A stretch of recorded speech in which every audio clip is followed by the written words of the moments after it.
So we all know why we're here. This is on the occasion of the 100th anniversary of the publication of this paper by Fischer. The format is a little different than typical statistics seminar. We actually circulated the paper early. It was been out for a while, so everybody had access to it. Hopefully you had a chance to look at it or skim it. We have a couple of formal presentations, but then the floor will be open for any comments or reactions that you might have based on your own reading or a response to any of the comments made by the speakers. So the first two speakers, Chris Phillips, who's a professor in the history department, specializes in the history of science and is currently working on a book about statistics or biostatistics in the mid-20th century. Is going to provide some context of what was sort of the framework of science at the turn of then follow with a presentation about sort of the framework of statistics, applied statistics at the time. And then the remaining presentations will be Teddy, Rob, and Larry in that order. That's okay. Alex, maybe yes or no. Commentary. Yeah. Alex has a commentary, which will get sort of deeper into the paper. So without further ado, let me turn this over to Chris.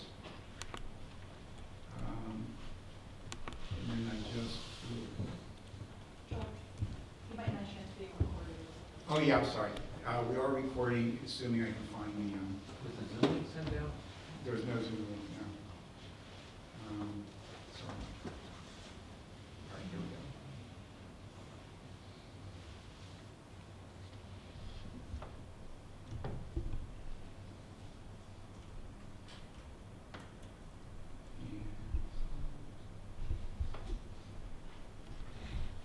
Thanks, Joel. And thanks for the invitation for someone from the history department. I appreciate that. And I wanted to talk, historians tend to think in frames. So I want to talk about three kind of frames to frame the paper and to think more clearly. And I'll leave the statistical significance to the statisticians, obviously, as one would in this situation. So the first frame I want to talk about is R.A. Fischer. So I think it's not an accident that he's 32 when this paper's published. That is to say, he's a young man on the make, right? He sees himself, this is a transition point for him.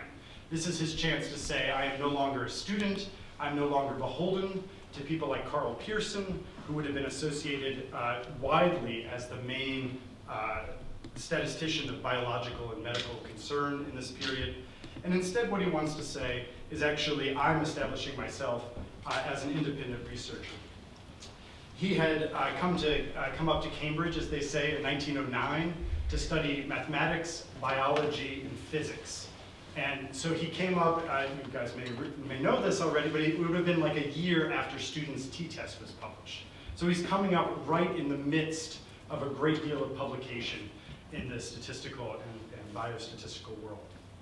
This paper is actually a deviation from most of what he publishes between his graduation in 1912 and 1922. Mainly he's interested in questions of inheritance, of genetics. He's of course driven himself by eugenics concerns, so we might as well just get that out there right at the beginning. He has views on the hierarchy of races and on the essential characteristics of the races that can be traced directly to his genetics work. These views, by and large, are repugnant to us and to most people today. And we can dismiss them, I think, as simple racism, and it's easy enough to do that. But it's also worth acknowledging how much this was a way of life for Fischer. It wasn't just a kind of, he had a racist streak, but he saw eugenics as actually how to live his life, that he should devote his life to the improvement, by which he means largely more people like him, in the English population.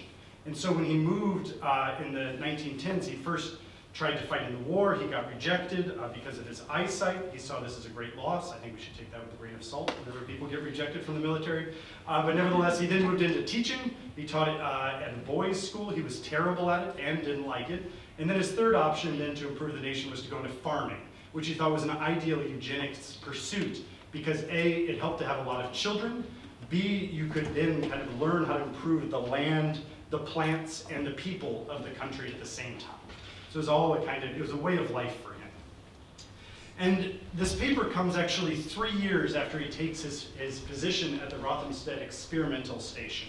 And so that is to say 3 years after he rejects the position of the chief statistician under Carl Pearson at the Galton Laboratory. And so he decides not to move into human genetics, that is to say at that time, largely pedigrees, family trees, inheritance, and instead move into agricultural genetics, which has a great deal more data. And so it's very important that he chooses an area in which there's almost 90 years of agricultural experimental data which turns out to be incredibly useful, say, if you're doing analysis of variation or that kind of work. And so this is the kind of start, and this paper comes at this moment in his own career. I should make clear, it's not like he's rejecting human genetics. He gets the job because of his friend, Leonard Darwin, who is the youngest son of Charles Darwin, essentially gets him the job at Rothamsted. So he's still very much committed to the eugenics program when he moves to Rothamsted. It's just that his research is not going to be on humans, it's going to be on plants by and large. The second frame I want to talk about is this frame of making mathematics rigorous. And we often don't think about this in the context of this paper. But the period of R.A. Fischer's life, that is to say 1890 to 1922, is a period in which the rigorization of mathematics is of huge concern to mathematicians, both in North America and in Europe. This is exactly the period in which mathematics is seen to be overly theoretical without having fundamental philosophical roots. And so you can think of the definition of the integers. You can think of Cantor and the proper definition of the infinites.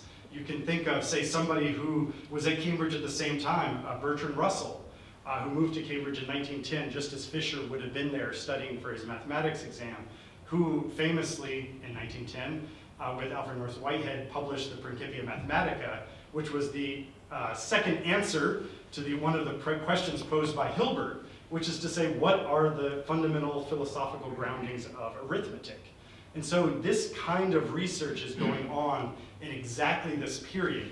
And so it doesn't surprise me at all, and it shouldn't surprise us, when someone like Fischer opens his article by saying fundamental problems have been ignored and fundamental paradoxes left unresolved, right? This is exactly the broader idea of mathematics, statistics at this period. You can't simply just go on because it works. You have to actually provide a foundation. And I think this also helps us understand the title of the piece, which is in some sense a little odd. It's the mathematical foundations of theoretical statistics. It's not the theoretical foundations of practical statistics, which you might have kind of expected if you would have thought naively about what he's writing about. Instead, he's very clearly saying these are the proper foundations of the theory, just as was happening in mathematics at the same time.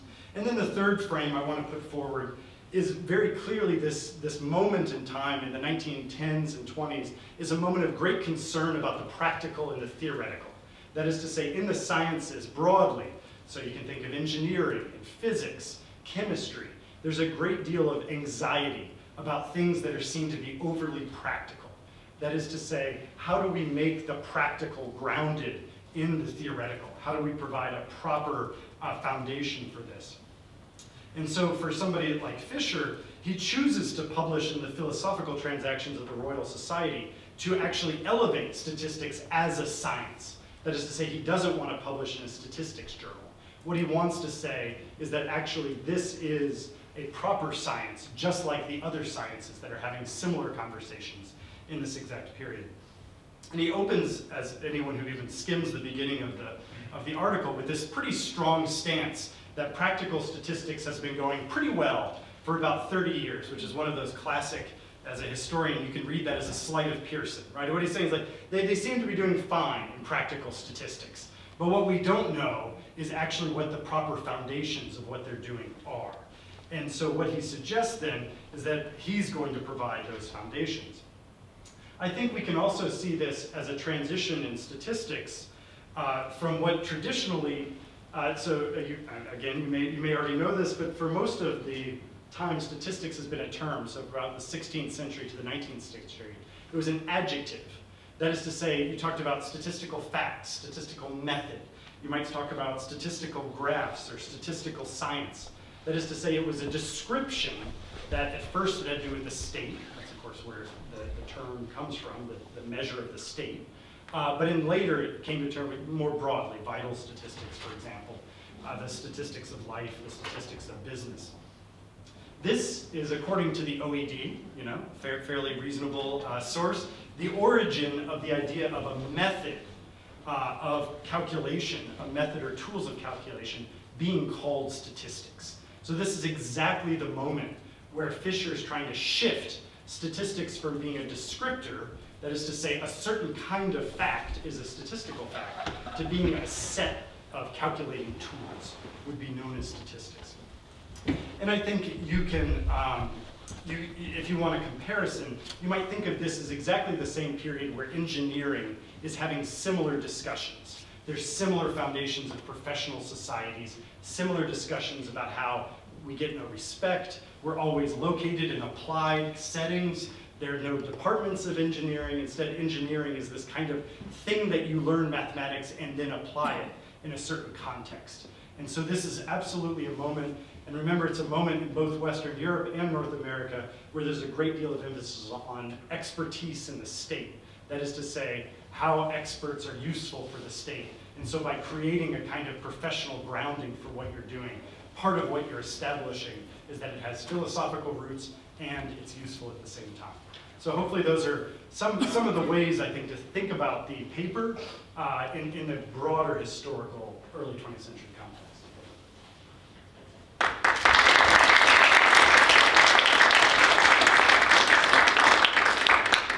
So while I'm switching slides, if there are any questions or comments, this would be a good time to ask.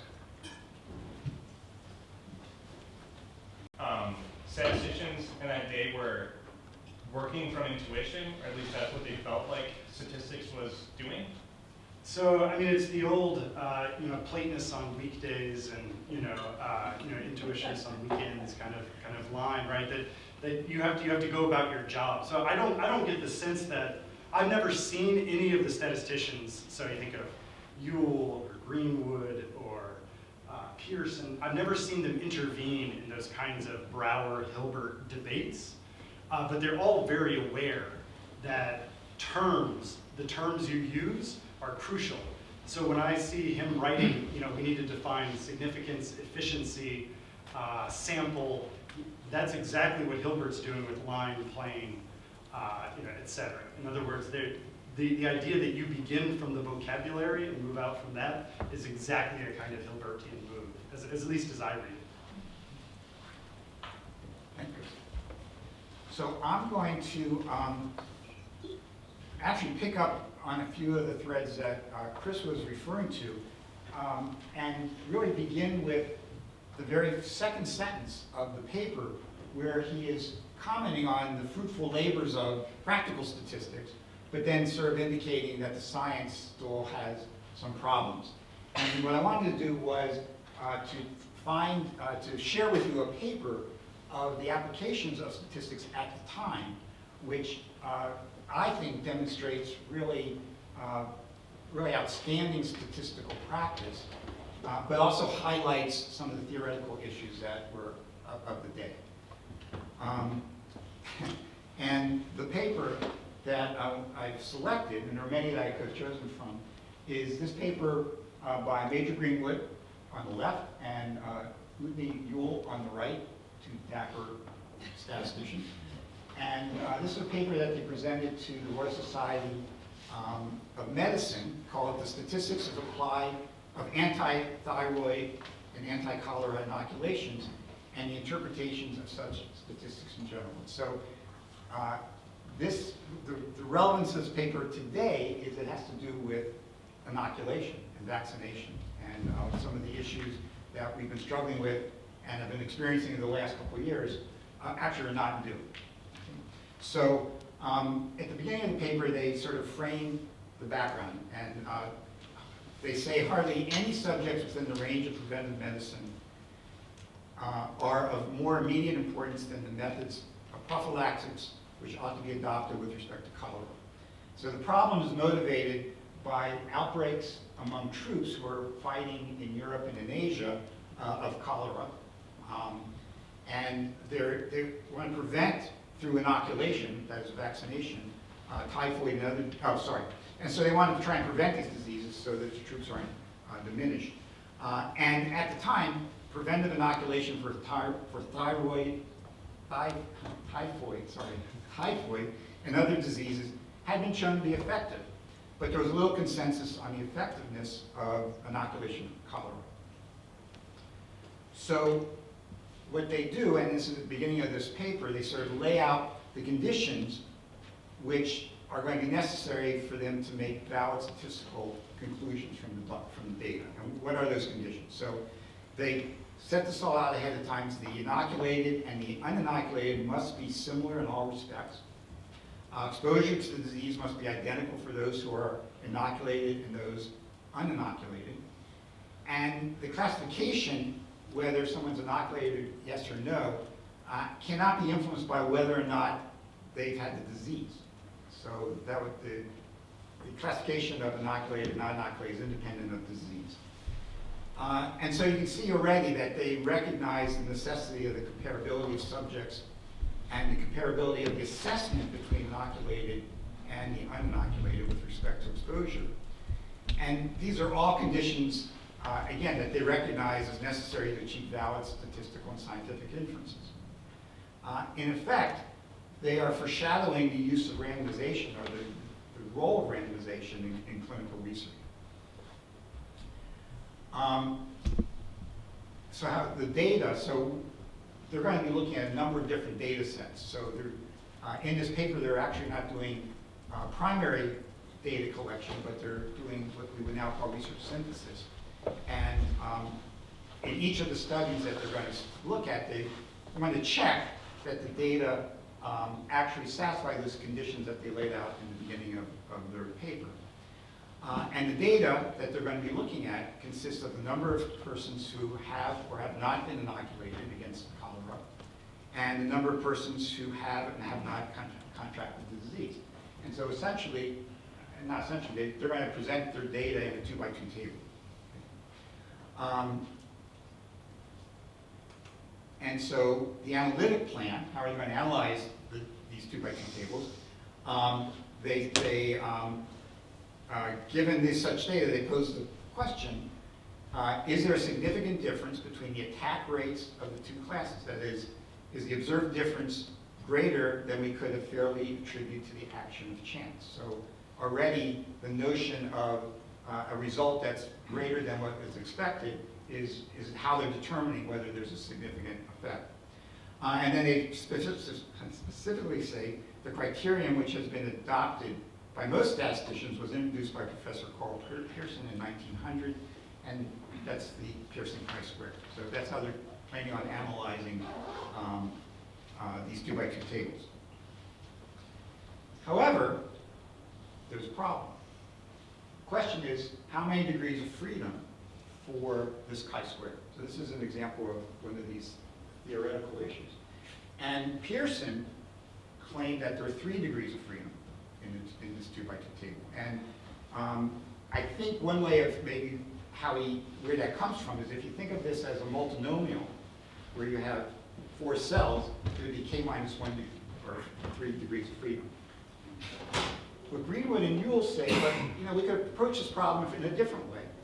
If you think about the standardized proportion, or a difference in the proportion of those who get cholera among those who are inoculated minus those who get cholera versus those who are not inoculated, so the difference in proportion and standardized, that follows a normal 0,1 in large samples, and you square that as a 1 degree of freedom chi-square.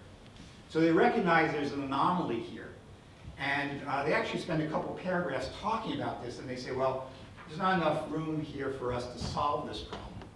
But what they do say is, what is true is that if we follow Pearson, then anything that's significant with 3 degrees of freedom will be significant with 1 degree of freedom. So if it's significant enough, it's significant enough. And just sort of, this is not in 22 Fischer paper, but the person who solves the problem is Fischer. Okay, so Let me quickly go through what they did. So here's one of the data sets from the, this came from the Greek army. There are 11 divisions. And so this table, I don't know how well you can see it, but there's a column for the division size. There are columns for whether they were vaccinated, yes or no. Actually, there was individuals who were vaccinated once, individuals who were vaccinated twice, and not vaccinated at all. And then he has, they have this column about whether cholera cases by vaccination status, how many cases there were. And as you can see, if you just look at the marginal totals, among those who are not vaccinated, the attack rate was 93 out of 1,000. Among vaccinated, it was 42 out of 1,000. And among vaccinated twice, it was 7 out of 1,000. So even without a statistical test, this would be what some people might call the interocular test, that hits you between the eyes, that this is statistically significant. And they could stop here, but they don't. They say there's actually a flaw in making that conclusion from this data. And the problem, oops, sorry, it's hard to see. The problem is what we now call something called survival time bias. And what they write is that the timing of inoculation is not known. Therefore, exposure to risk is not the same for the inoculated and the uninoculated. So there's a potential bias here that they recognize. But they don't give up. What they turn to is this other source of data, which is within each one of those Greek divisions, there was a subgroup of soldiers who were selected to be what's called the Sanitary Corps. And these individuals, their job was to take care of all the patients who had cholera. And so they inoculated them twice prior to being deployed. And they were also trained in good sanitary practices, handling these individuals. And furthermore, these are individuals who are going to be at the highest risk of getting cholera. And so this is a group that they felt pretty confident about as a comparison group. And so here is the 2x2 table of the combatants, the first table that I showed you, versus the Sanitary Corps. And you can see that the Chisquare here for the difference is 33. And so it satisfies the interocular test.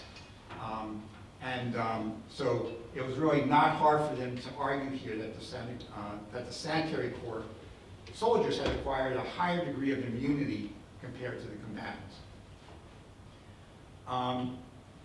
And so this is sort of quote, given the comparability of the soldiers and the degree of exposure, the only inference left is that the immunity was consequent upon early and complete inoculation. And so they concluded anti-cholera inoculation is effective. That's their conclusion. But as any good statistician would do, they would want to consider, well, are there alternative explanations? What kind of alternative arguments might there be made?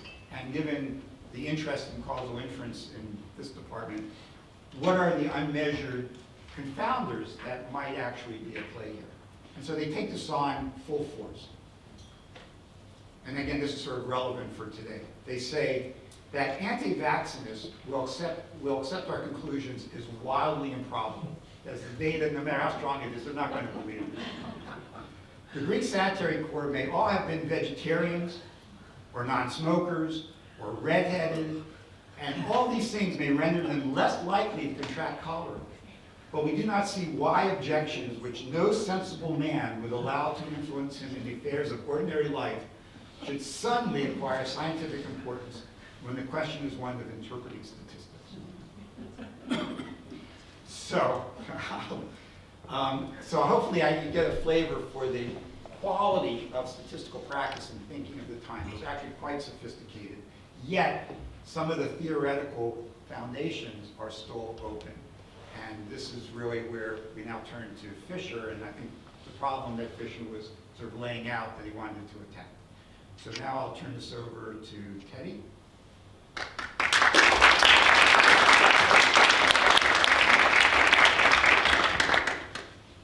Joel, quick question. Yes. I'm not an anti training. How do we know that, how did they rule out that they didn't get cholera because they were well trained? Well trained for sanitary conditions? I don't have an answer to that. That's certainly could be another factor. You mean like wearing a mask and it's not getting, for example? I mean, you said, I mean, maybe they wash their hands every day before Yeah. they do something, and how do we know it's the vaccine or not? Their extra sanitary training they were given. We don't. But they brought that up. Yeah, they definitely brought that up. But they don't address it? No, I think based on other evidence of the success of inoculation in other contexts, I think they were pretty sure, convinced that it was inoculation. You think the other people got trained? Oh, I see. Okay.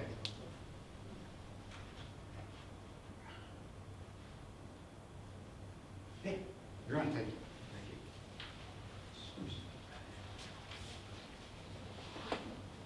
Thanks for the opportunity to dive back into the Fischer pool.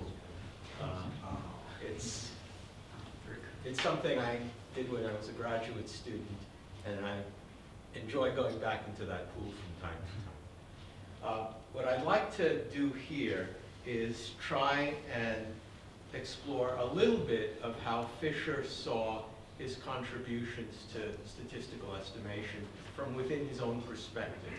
And the reason I want to do that is because Fischerian statistics, as a theory, I don't think is something that we recognize much these days. There are lots of tools and ideas, but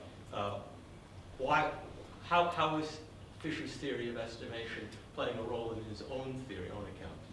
And in that sense, I want to focus on some arguments Fischer gave for why his theory of estimation was to be taken seriously as he saw it improving his own techniques of doing statistics. And the Fischerian program I'm looking at here can be thought of as having 3 tiers, as he would present it: significance testing at the bottom, the most easily applied part because it requires the least set of technical assumptions, then likelihood, then fiducial. We won't need to worry about likelihood and fiducial. I want to focus on his discussion of how he saw his contributions to estimation as improving or qualifying the theory of significance testing. We'll look at Chisquare again. So in that sense, Joel was setting up the discussion very neatly for us. The theory of estimation, as I see it in Fischer, is captured in 4 articles. The 1920 article, which precedes the 22 article we're discussing, is one where he actually introduces the concept of sufficiency for the first time, so far as I know. And then there's the 25 and 34 papers, which are refinements. And not everything is monotone in the sense that he put ideas out in the 22 paper, which he changed in the 25 paper, then came back to in the 34 paper. And so he was moving around between some of these ideas.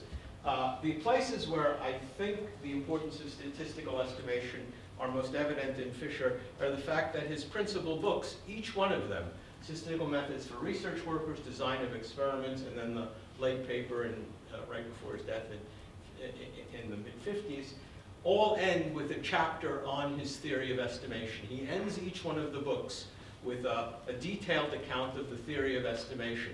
That's what he's leading to. And so it's not incidental to him. It's quite important. And what I'd like to do is walk through with you one aspect of his theory as he sees it improving the theory of significance testing.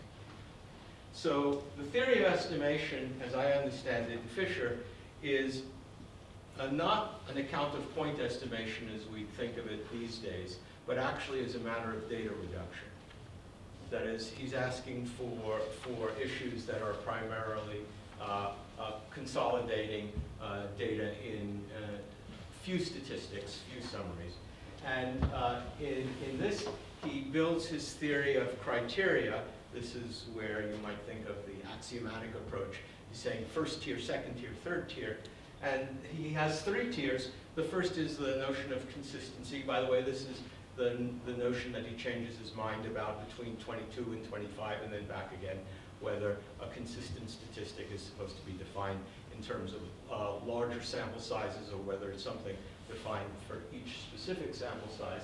The version I'll use here is the version he came back to. It won't be terribly important in where I'm going, but the notion of a consistent estimate is supposed to be a function of the observed frequencies, which when you substitute for those frequencies, their expectation recovers the parametric value which defines the population. The second criteria, so he often says, okay, well, there's lots of candidates for consistent statistics. We have to sort them out. The second one he gives is in terms of an asymptotic property, efficiency. It has to do with proportional loss of Fischer information. What fraction of the total information in the data do you contain in your summary statistic? And an efficient statistic is one which asymptotically preserves in ratio all the information. But he doesn't stop there. He doesn't stop there. He then moves on to worry about finer preservation of data, and in particular sufficient statistic which preserves all the Fischer information. And then he worries about when are there sufficient statistics, how can I find them? And he gets involved in some speculation where I think the details are for the most part not right, but where he worries about the maximum likelihood estimate. Is it sufficient? Does it preserve as much information as possible when it's not sufficient?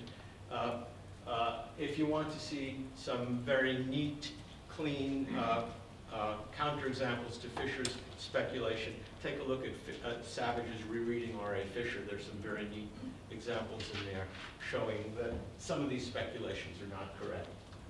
But what I'd like to do in the few minutes left is show how Fischer thought that the use of these improved statistics, the ones that meet further levels of the tests, so that, for example, ones that preserve as much information as possible lead to improved significance tests.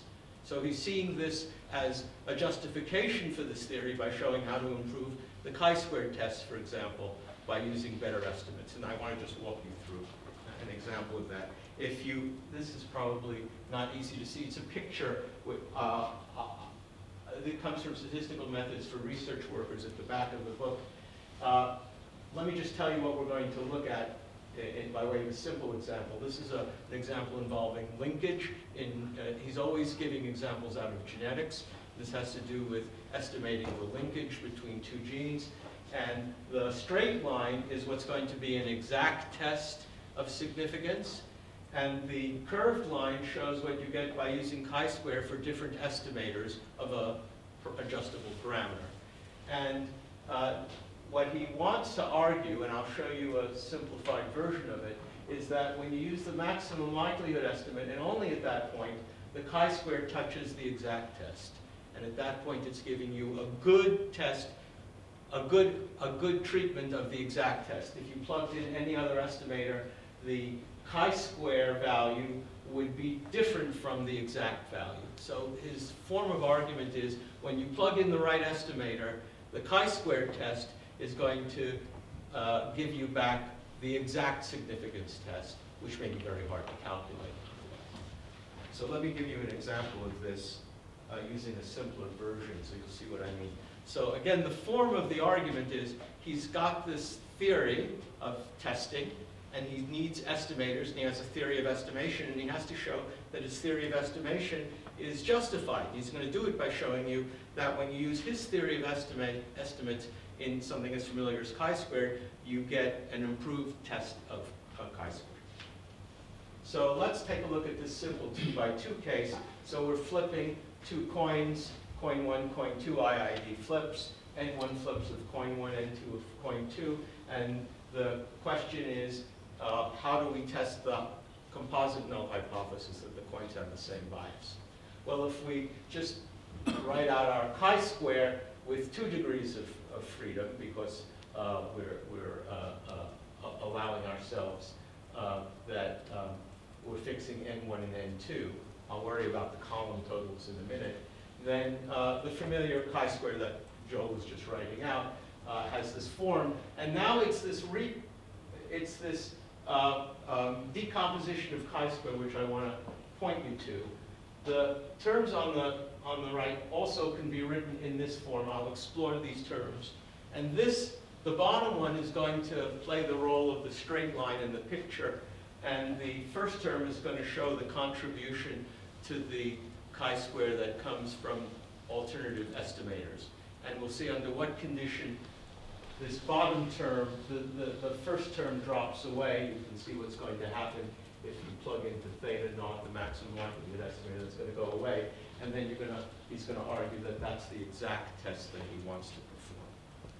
So this is a kind of second order efficiency test. He's going to be substituting different first order efficient estimators in here, and only one of them will pass the test. It's the MLE. So the idea is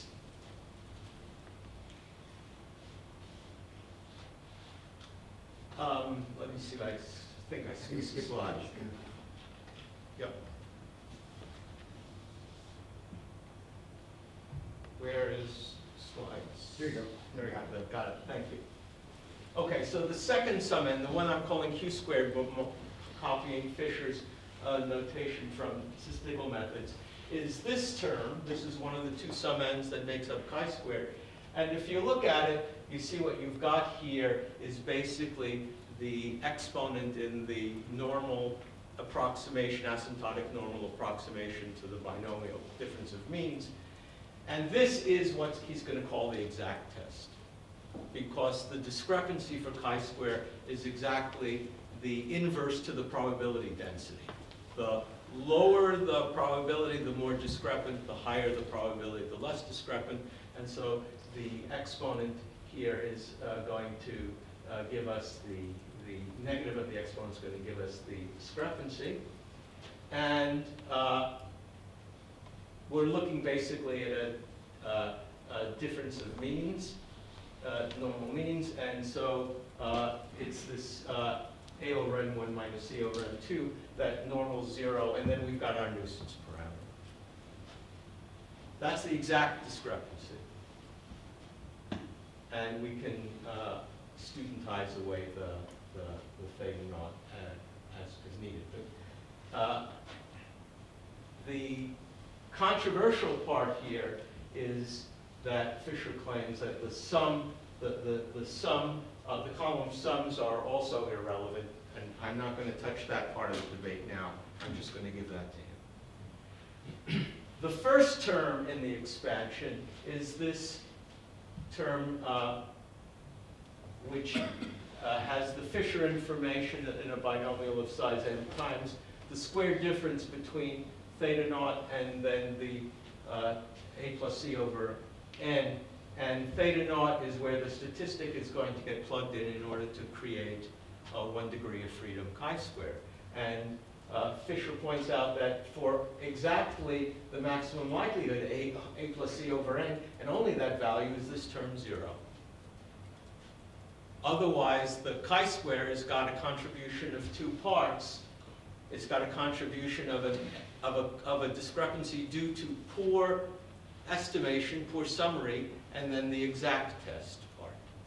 And so Fischer's using the decomposition of chi-square and his appeal to his exact test to say, if you want your chi-square to be a good calculation of my exact test, you have to use a particular first-order efficient statistic, the maximum likelihood estimate, and none else will do.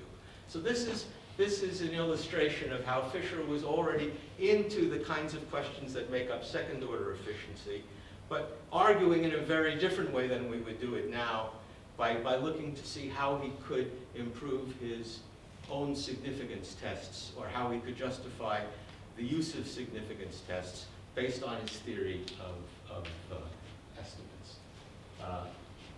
And I think that's all I wanted to say. That's all I wanted to say by way of illustrating how Fischer's theory of estimation was fitting into his own theory of statistics, at least in this primitive family of significance testing.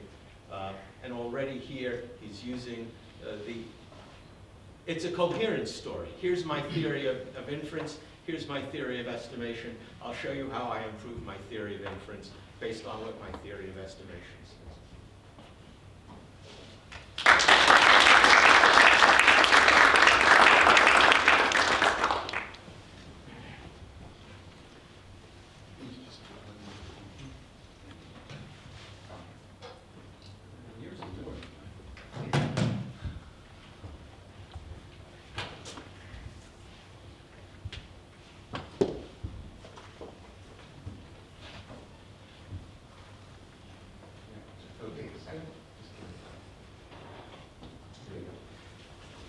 Okay, so that was super interesting. Pleased to meet you. So I'm going to make 3 comments about Fischer's 1922 paper. The first and most important is just going to give my perspective on the role that it played in creating the intellectual foundation for the discipline of statistics. And the other 2 about terminology that Fischer introduced. I thought Chris's remarks were relevant to that, relevant to actually some other things I'll say too. But I wanted to start with 2 prefatory remarks.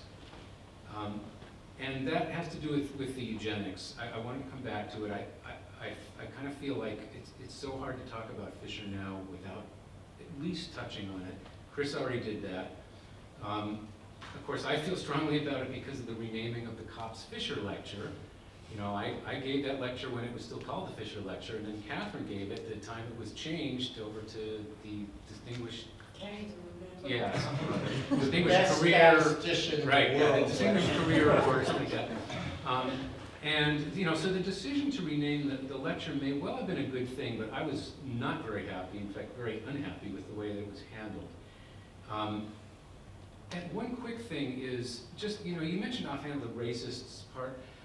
My reading, which is limited, I should say, I'm not an expert on this, but my reading is that it's hard to call Fischer a racist. And in fact, what people point to as the sort of the definitive book on the history of eugenics, you know, the author, I forget his name, specifically actually used the word anti-racist in describing Fischer, kind of a 1980s, you know, use of that term, but I think the meaning was more or less, I mean, it's a little different than what people mean now, but anyway, not necessarily racist. And when you describe it, you say it's about the English population and so forth.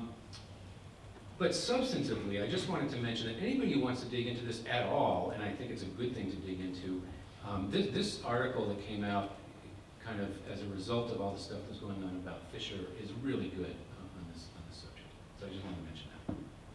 In Heredity, 2020. But beyond the substance of the case, the question, at least in my mind, comes up, you know, in what sense should we care about Fischer's views on eugenics and race at all as statisticians?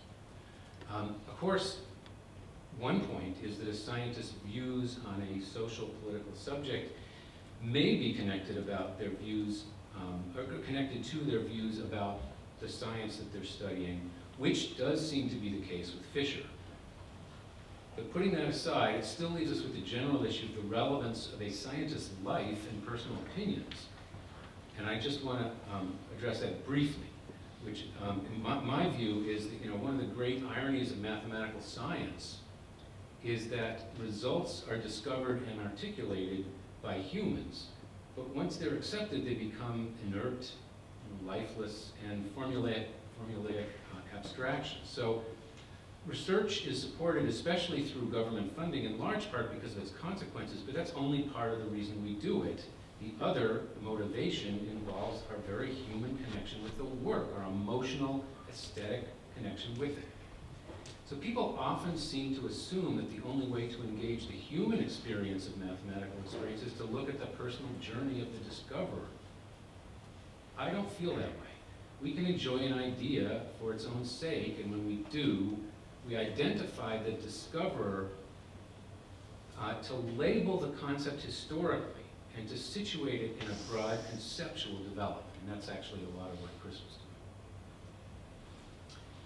doing. Okay, so my view is that pointing to the greatness of the discoverer, like Fischer, actually celebrates the discoveries more than the person. Okay, so now the 1922 paper, it's a theoretical investigation. It compares methods of estimation applied in specific scientific problems according to criteria established by principles that operate within an analytic framework. The paper aims in large part to establish an alternative to Bayesian inference, inverse probability. And in this it was successful, I think, as a solid first step. The framework has several components. Data follow probability distributions or densities. Random samples are taken from hypothetical infinite populations. I'm about to come back to that. Statistics are summaries of the data that was already mentioned. The distributions of both data and statistics depend on parameters. Those are kind of the basics of the framework. And as I think it was Joel or Chris or one of you guys mentioned, it starts with the object of statistical methods is the reduction of data. That's in the first paragraph. In the second paragraph, he says, this object is accomplished by constructing a hypothetical infinite population of which the actual data are regarded as constituting a random sample. The law of distribution of this hypothetical population is specified by relatively few parameters, which are sufficient to describe it exhaustively in respect of all qualities under discussion. So I've underlined the hypothetical infinite population, random sample, and parameters because Fischer's introduction and focus on these concepts made a permanent contribution to a framing of statistics.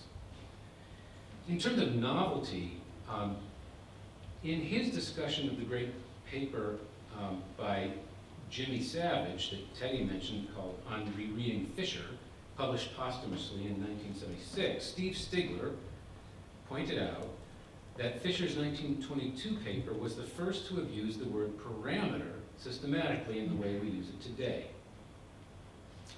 The meat of the paper involves Fischer's principles, consistency, sufficiency, and efficiency. We've seen those already.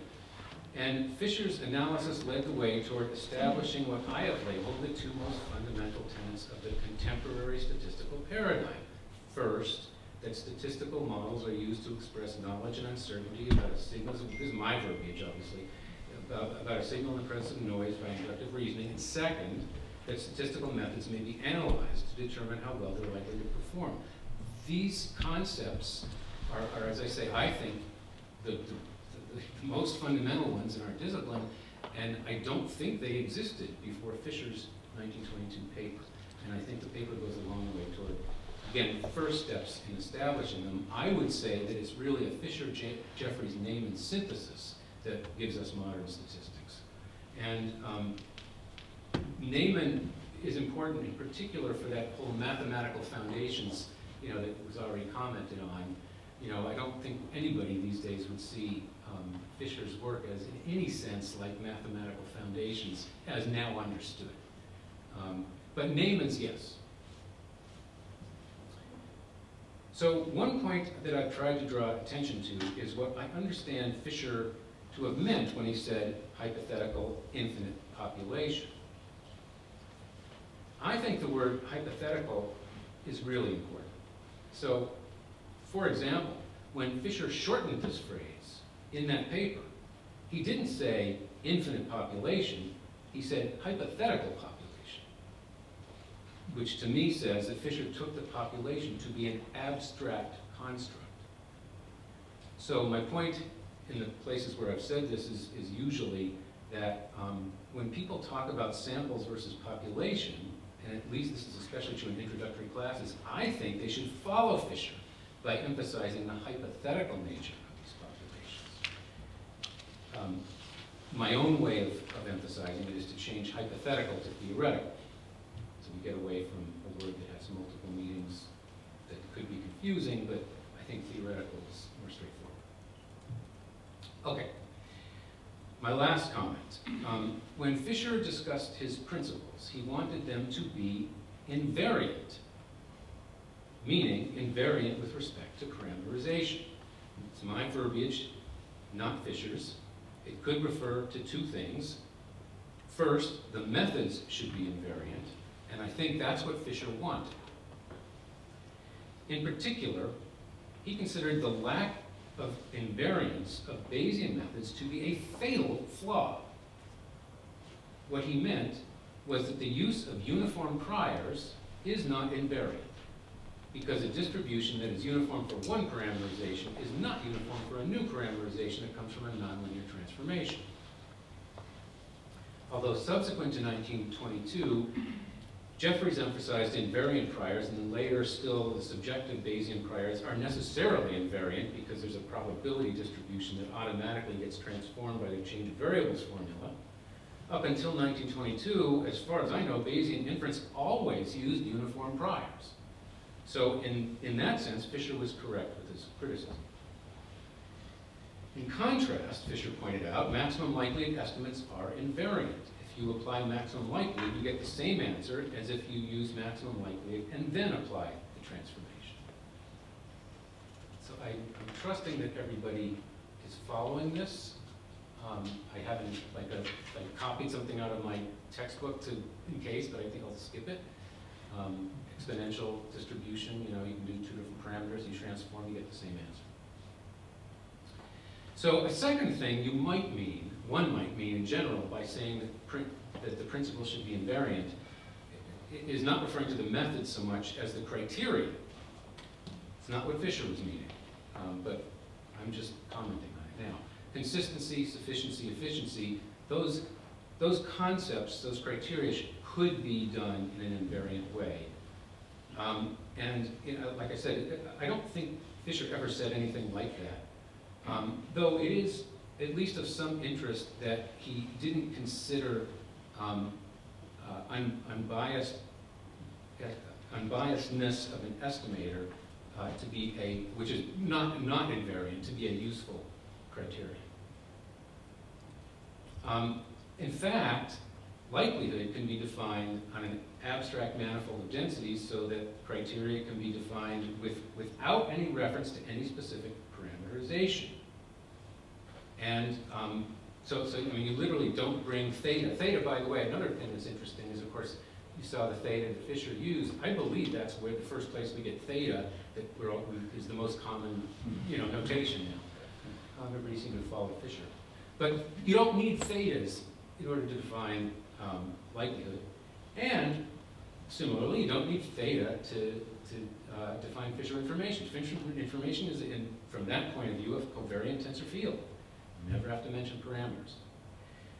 This was the main point of my own PhD thesis work, so that's why I'm conscious of it. And there was a famous 1949 paper, which I had read and had been sort of discussed by some of my professors as well, on sufficiency by Helmholtz and Savage, same Savage, Jimmy Savage, that used a parameter invariant theoretical framework. So now, why did Fischer care so much about invariance? I have a suggestion, and this is pure speculation, no evidence, just an idea, but I want to. So, to explain, let me note that when families of densities are considered to be smooth manifolds, parameters become coordinates. That is, parameterizations become coordinate systems, because I'm going to change terminology from parameter invariance to coordinate invariance when I'm trying to connect this with other things. So Jimmy Savage's beautiful paper had a co-author, Paul Helmholtz. Paul Helmholtz had written a textbook in which he presented linear algebra in an entirely coordinate-free manner. That is, his key definitions and theorems all avoided any coordinate representations of vectors in terms of a preferred basis, and similarly avoided any matrix representations of operators. So in the preface to his book, Helmholtz said that he was motivated by the desire to make connections between finite dimensional inner product spaces and Hilbert space, something that I think we all sort of naturally make a connection now between those things. And in that preface to his book, Helmholtz also said that his biggest personal influence in this direction was John von Neumann, whom he had known and who had impressed on him the value of coordinate-free approaches. And surely, Helmholtz was also aware that one of the early great successes of the Hilbert space framework was John von Neumann's axiomatic treatment of quantum mechanics. So why was coordinate-free analysis so important?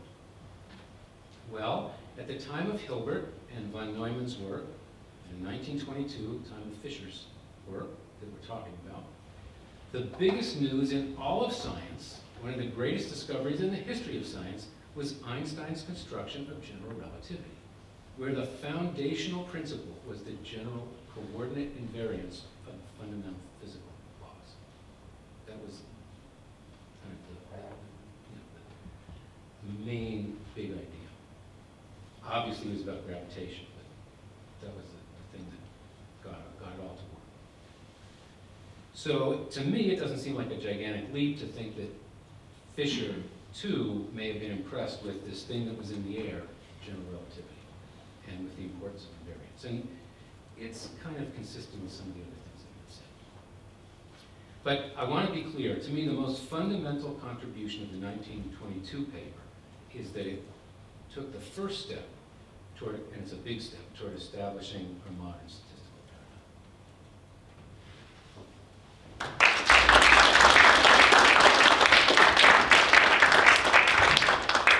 Great question.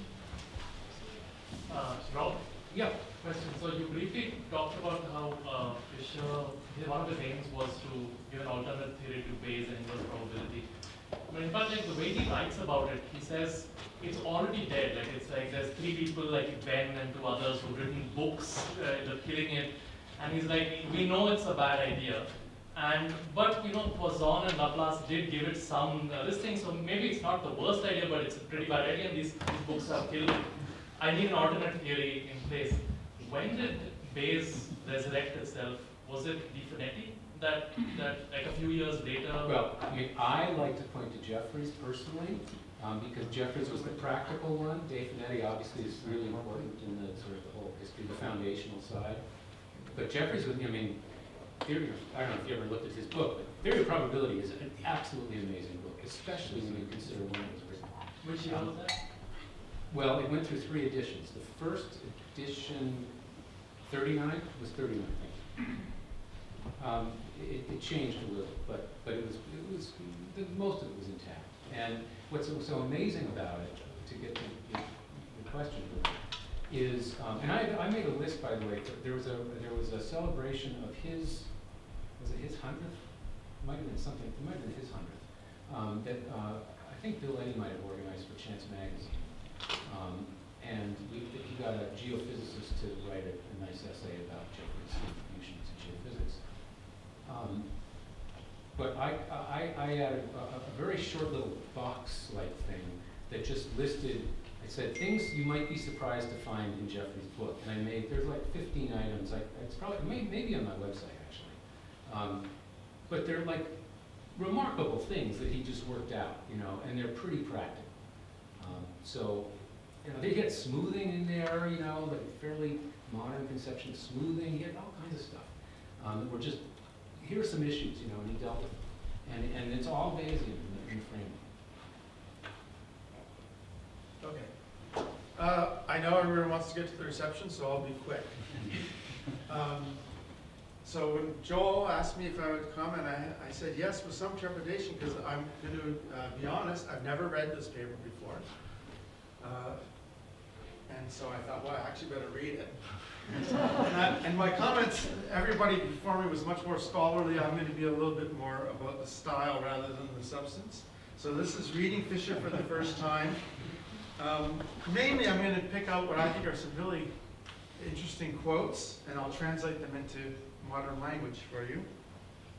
And then I'll conclude with an interesting speculation about the future. All right, so you don't have to read the whole thing. I'll just tell you the key thing here. This is, the first thing is actually something that Joel commented on, which is that he says the whole paper begins with the problem of, or the neglect of theoreticism, which I had no idea it was considered neglected. Maybe it was just Fischer who thought that, but also this is Fischer's chance to get in an insult. He says, the anomalous state of statistical science is exemplified by this paper, the fundamental problem of practical statistics, in which one of the most eminent of modern statisticians, so I went to the back and figured out who it was, he was talking about Pearson, presents with what purports to be a general proof of Bayes' postulate, a proof which, in the opinion of a second statistician of equal eminence, Edgeworth, of expansion fame, seems to rest upon a very peculiar, not to say hardly supposable relation. So I translated that into English as Bayes is bad and Pearson's an idiot. I love the way that by writing it in this very elliptical, complex way, you can actually put that into papers. I'm going to start doing it. That version was not lost on Pearson. Yeah, I'm sure Pearson understood that. You guys managed to copy actually pictures of the paper. My version of the paper is green for some reason. Uncopyable. I don't understand. That was my fault.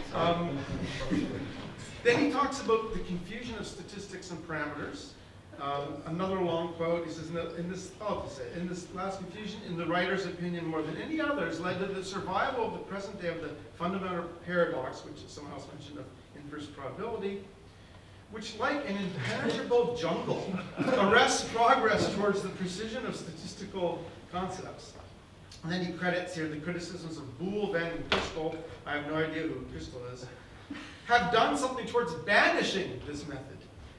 But though we may agree wholly with Crystal that inverse probability was a mistake, so it's just like given that Bayes is wrong, perhaps, and he puts in parentheses, perhaps the only mistake to which the mathematical world has so deeply committed itself. There yet remains the feeling that such a mistake would not have captivated the minds of Laplace and Poisson if there was nothing to it. This is what Audie just said. So I had to read this like 5 times, so basically my translation is, Laplace and Poisson were not idiots like Pearson. So maybe there's something there. It's like he's saying, maybe there's a little bit to this Bayes stuff, but not quite. I was also quite surprised, and this is something Teddy mentioned, which was that he says, he has a section like the purpose of statistical methods. And basically he says the purpose of statistical methods is sufficiency. It's like all focused on efficiency. And yeah, I didn't realize that Fischer saw like getting point estimates was not about estimating the parameter, it's about reducing the data. And the way he says it, it's pretty funny. He says, a quantity of data which usually by its mere bulk is incapable of entering the mind is to be replaced by a few quantities which contain all the information. So yeah, I had no idea that data reduction was actually the focus of the estimation. So the main purpose of statistics, he's saying, is sufficiency, which I found quite surprising. And then this is something else that I think Teddy mentioned, which is he raises this question that he sort of thinks that the MLE is always a sufficient statistic. And so and there's even some sort of proof later on that's all in words. But the way he says this again is quite interesting. He says, readers of the ensuing pages are invited to form their own opinion as to the possibility of the method of maximum likelihood leading in any case to an insufficient statistic. For my part, I should gladly have withheld publication until a rigorously complete proof could have been formulated. But the number and variety of the new results which the method discloses press for publication. And at the same time, I am not insensible of the advantage which accrues to applied mathematics from the cooperation of the pure mathematician. And this cooperation is not infrequently called forth by the very imperfections of writers on applied mathematics. So that was another one I'm going to read quite a few times until I realized in modern language what we would say is, the proof is left to the But if you just say it like that, the referee's going to give you a hard time. If you put this paragraph, then apparently you will get this published. All right, I'm almost done. But I got to tell you some amazing things that are in this paper. There's full of diagrams like this. Look at this diagram. This is something about Pearson's type 3, 4 curves and different regions which were the method of moments is efficient and it's not efficient. To me, it's just astounding that he worked this out, and he credits this woman at the end for helping him draw these diagrams. There's lots of these diagrams in there that are really amazing. And you have to think back in those days how hard it was to produce one of these diagrams. So there's heroic diagrams. Look at these calculations. These are to 5 decimal places, 5.3127, and there's tables and tables like this. How did he do it? There was no computers. I have no idea how they could do these kind of calculations.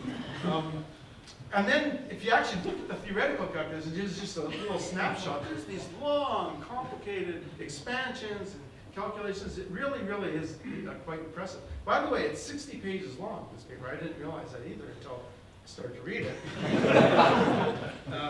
It's 60 green pages, and it's just filled with calculations. And it's worth noting that he says here, 2 radically different concepts have been confused under the single name probability. It is proposed to use the term likelihood to designate the state of our information. So I don't know, Teddy, is this the first place he used the word likelihood? You know? Or maybe there's not. Yeah, I don't know. This might be the first use of the word likelihood. I'm not sure. He would have been the first person to use it. But he's certainly making this point that let's give it a different name so people don't confuse it. Okay, so in conclusion, he invented sufficiency, efficiency, likelihood, much more. It's really amazing. But I couldn't have, it's been 100 years. So I had to ask myself, what about the future? How about 100 years from now? What will we use 100 years? Are we going to use sufficiency, efficiency, things like that? Especially in light of AI, deep learning, and all this stuff. Where's maximum likelihood coming in? Where's sufficiency coming in?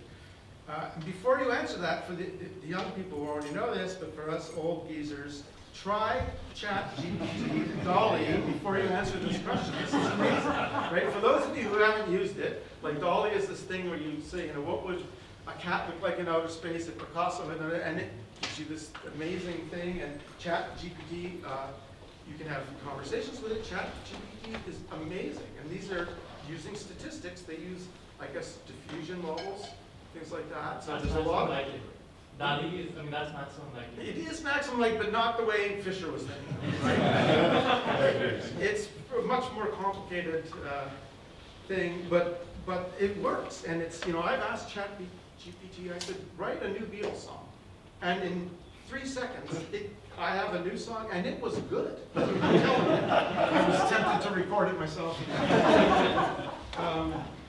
So this makes you wonder, though, are we out of a job? Do we need any of these concepts? So I thought, let's ask ChatGPT. So I went and asked ChatGPT. Here's what he says. I don't know if it's a he or she. Will the field of statistics exist 100 years from now? Surprise! So instantly you get, I got a 4-long paragraph answer, and it was actually very thoughtful. I'm not kidding. And the last paragraph I'll just share with you. Additionally, this is after some other points, the field of statistics is constantly evolving and adapting to new developments and challenges. As new technologies and data sources emerge, statisticians will continue to develop new methods and techniques for analyzing and making sense of data. This means that the field of statistics is likely to continue and to evolve and change over the next 100 years, even as it remains an important and relevant discipline. So I think that's good news to end on. We're not out of a job yet. That's it.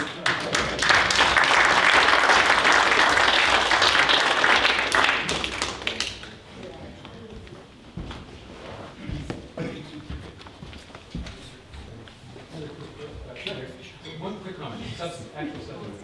On the subject of sufficiency, it is my, again, not carefully researched claim, though I did run it by Steve Stigler. We recently interviewed, Seidenfeld and I interviewed Steve for statistical science, and in that process I asked him about this idea I'm about to say, and he said, yeah, it's probably pretty accurate, and he's done a lot of stuff on Fischer. The claim is when Fischer talked about maximum likelihood, he was only thinking about what we call exponential mathematics.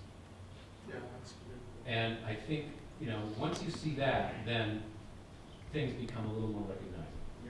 Yeah, that's certainly plausible. All right. So I have a couple of comments on previous things before I go into a sort of moral lesson. I guess my first comment was ChatGPT may be nice, but some of you may actually remember when this happened. I don't. There was the famous thing, so McDonald's, of course, has the quarter pounder, right? And then A&W introduced the third pounder. See, and people didn't buy the third pounder because 3 is smaller than 4, so it's less meat. So I asked ChatGPT, I said, I'm hungry, should I get a third pounder or a quarter pounder? And at first it told me, well, that's just the name, they're probably the same. And I said, no, that's the amount of beef in it. And he replied, well, then you should get a quarter pounder because that's more beef. So, it's, we're getting there. So the other comment, which leads me to a more general thing. So Joel was talking about the example of cholera and the vaccination thing. So he pointed out one quote from the paper about cholera inoculations, where they pointed, well, you could object that maybe the people who were vaccinated were all redheads or vegetarians or missed all these things, but no sensible person, you can't do that. And the interesting is that Fischer was involved in exactly that kind of argument about 35 years after this paper was published. So one of the, I've recently been interested in some of the 1950s and 60s arguments about smoking and tobacco and cancer. And Fischer became heavily, well, I don't know about heavily, became involved in that argument in the 50s because Fischer, from his work with genetics, started arguing that no, it's not that tobacco and smoking cause lung cancer, it's that people who get lung cancer are genetically different in ways that also cause them to smoke.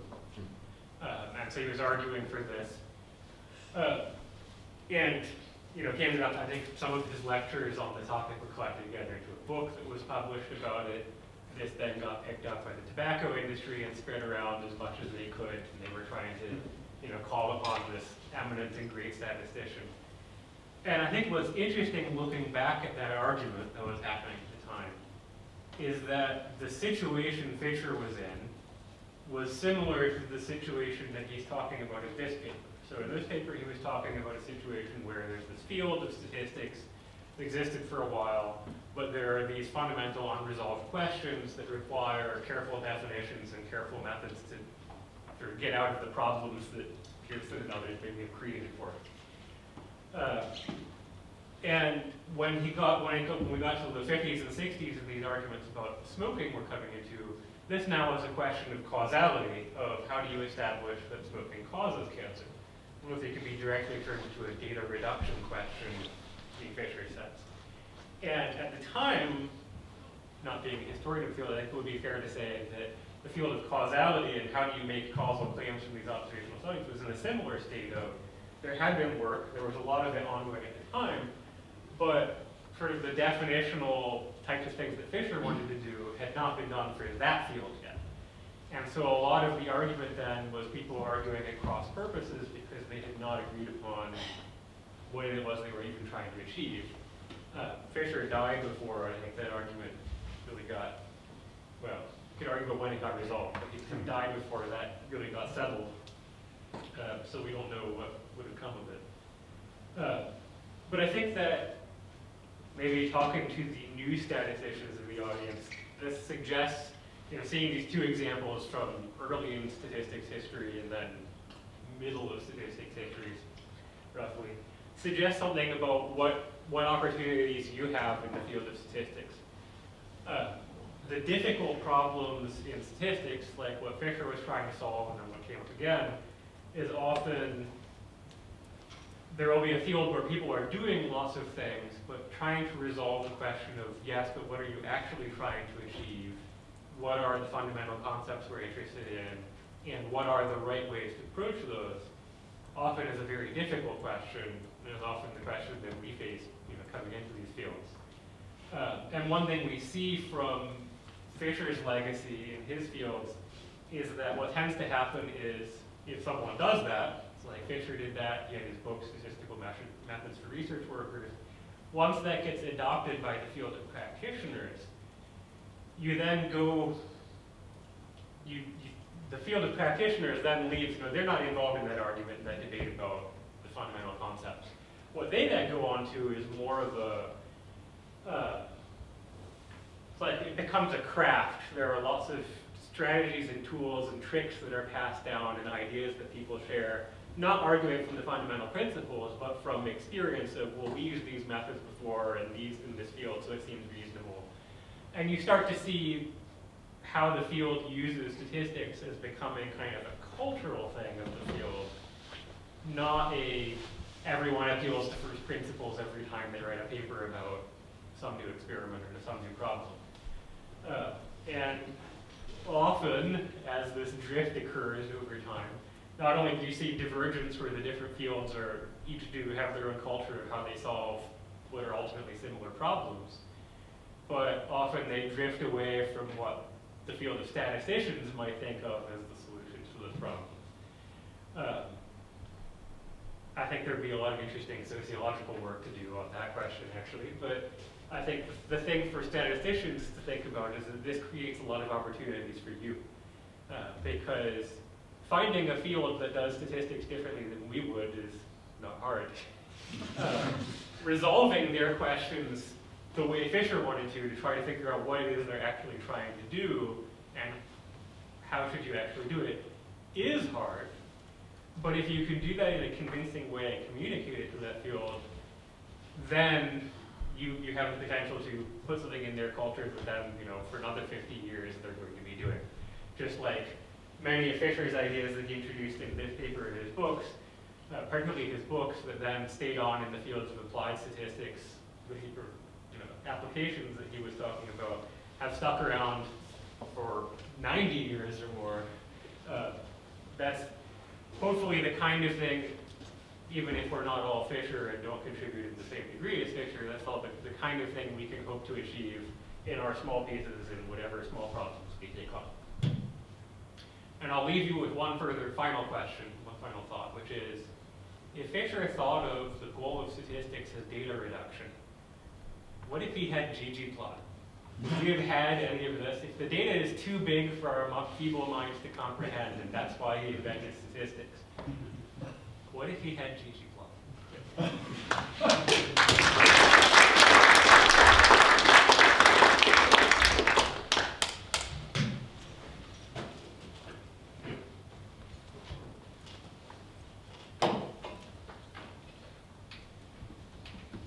I will mention, by the way, that Fischer's entire book on smoking and tobacco is available for free online because the tobacco industry lost the lawsuit in the late 90s and had to publish the book.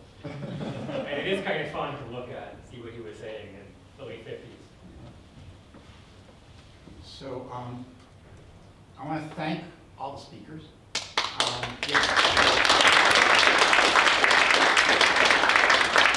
And I want to close with just a couple comments. So there was a paper, Steve Stiegler's name was just mentioned. He's a statistician, if you don't know him, in Chicago, and is a distinguished historian of statistics.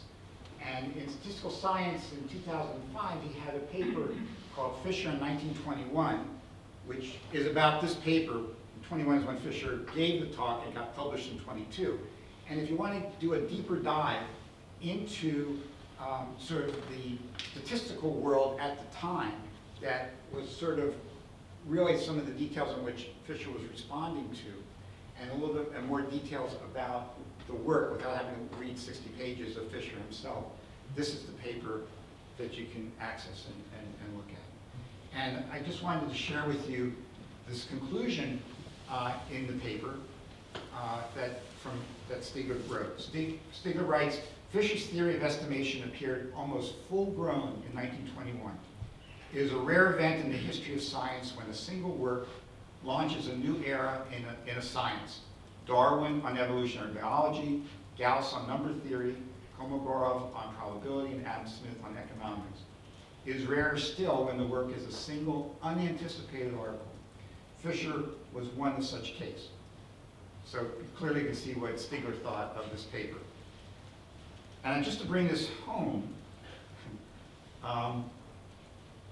Stiegler gave this talk, this is the acknowledgement, here at Carnegie Mellon at the Morris DeGroot Memorial Lecture in 2003. He acknowledges Rob Kass, Steve Feinberg, and Teddy Seidenfeld. And I'm going to just guess that none of us quite remember that was what Stiegler talked about in 2003. So my thanks to my friend Chris, who found this paper last night and reminded me. Didn't you guys do this already? We're at this discussion. So I'm going to encourage us to continue the discussion out in the lobby, which now we used to be called the Baker Hall Coffee Lounge. Hopefully there's some nice refreshments out there. And again, thank you all for coming and best wishes for the holidays.